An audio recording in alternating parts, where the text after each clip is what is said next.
Herbert was hard at work when Hoot woke. Herbert had gone so far as to name his invention. I present to you the Wickle Wobble. It's a steam-powered belt drive with double crank gear pulley inverted with a DC power fuser, all run by this small AC generator hooked up to this coil via a 3/8 distributor and a toggle drive, Herbert proudly explained. I had a dream that I could fly, Hoot yelled.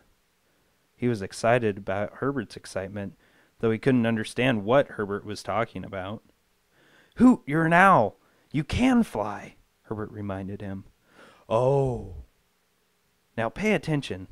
This plan isn't too complex, but that's the beauty of the Wickle Wobble. I have hung a piece of Swiss cheese as bait inside the Wickle Wobble. That will lure the Wickle Warp to the Wickle Wobble.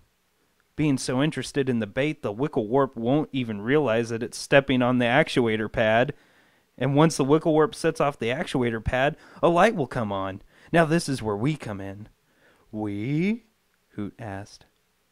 Yes, you and me. Pay attention, Hoot. Once the light comes on, we jump out of the tree with our net in hand and trap the Wickle Warp with it. We'll have to nail down the net so the Wickle Warp won't get away. We'll need to be quick. Sounds scary, Herbert. It will be, Hoot. It will be. But we have no choice. Neither Herbert nor Hoot knew what would happen that night, but they knew that something needed to happen. Herbert briefed Hoot several more times on the plans. They made the final adjustments on the Wickle Wobble, and once everything was calibrated, synchronized, oiled, and timed, they took their positions in the tree just above the contraption. With the net in their hands, they sat and waited for the sun to go down. And they sat, and they sat, and sat. Hoot went for a snack, and then they sat some more, and some more. Hoot got another snack and took a quick bathroom break, and they kept sitting. The moon was in the middle of the sky by this time. Herbert was tired, and Hoot was hungry again. Suddenly there was a rustle in the bush. Herbert started to shake. Hoot started to tremble. Herbert knew it was the Wickle Warp, even before he heard the confirmation. The sound that seemed so terrifying before was now multiplied by 10, no 100, no a zillion times, all because they had to face this horrible creature. All Herbert could think about was the razor-sharp teeth and the venom, the sleepy, sleepy venom. The Wickle Warp was coming closer. Hop, hop, hop. It was getting louder and louder. It's the Wickle Warp, Hoot said with a gasp. Shh, Herbert said, standing like a stone, trying not to make any noise. Hop, hop. It has to be right under us, Herbert thought. Why isn't the Wickle Wobble activating? Hop, hop. Oh no, did the claws on its feet deactivate the actuator pad? Did we blow the main conductor on the fuse panel? Herbert's mind raced with plausible defects. Hop! Bam! The spotlight came on. The Wickle Wobble was activated. Jump! Shouted Herbert. Geronimo! Hoot shrieked. They landed right on the Wickle Warp, toppling the creature onto the ground. Hoot pinned and Herbert nailed, neither wasting a single second. And as fast as a NASCAR pit crew, they bagged themselves a Wickle Warp.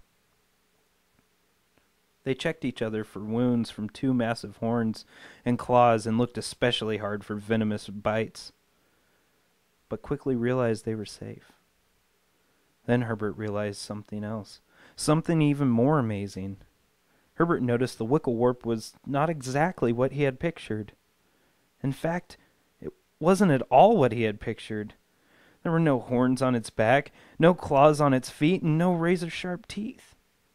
Instead, there were just bumpy warts on its back and webbed feet.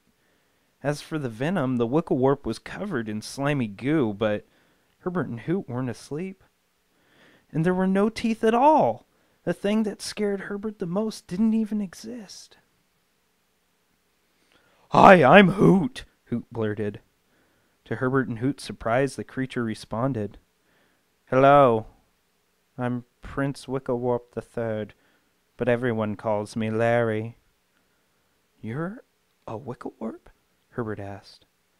I thought Wickle Warps had 2 horns on our back, claws on our feet, and venomous razor-sharp teeth, Larry interrupted. Clearly he had heard this story before.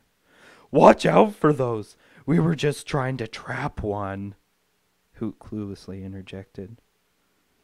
Yes, I had noticed. My family has spread the rumor of the Wickelwarp to keep the eagles and hawks from hunting us. It's worked pretty well until you birds get brave and try and catch the great Wickelwarp. So you don't want to eat us? Herbert inquired. Larry looked at Herbert. Eat you? No. I'm a frog. We eat bugs, not owls. Relieved that they needn't fear being eaten, Herbert and Hoot freed Larry from their net.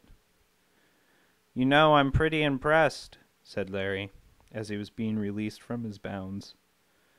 Our rumor has kept the Wickelwarp family safe for many years.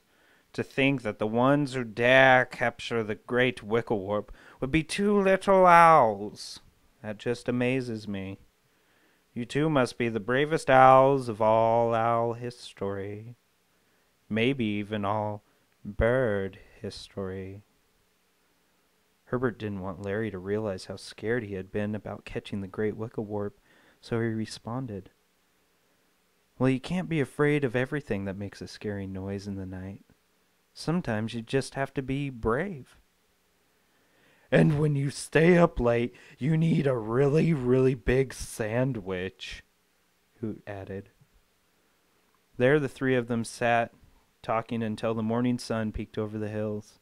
Larry telling tales of others' attempts to catch the great Wickelwarp, Herbert explaining the genius and complexity of the Wickel-Wobble, and Hoot telling them what he wanted for breakfast. Herbert and Hoot promised never to tell anybody about how they captured the great Wickelwarp that night, so their new friend Larry could continue to dine safely. And Herbert and Hoot learned something new about themselves. They learned that sometimes it's better to face something scary than to run and hide from it. Sometimes it's good to be a little brave. From that night on, Herbert and Hoot would sit in the farmer's barn. When they heard that noise, the noise that once sounded so scary, they knew it was just Larry saying hello. And Herbert and Hoot would respond with a friendly,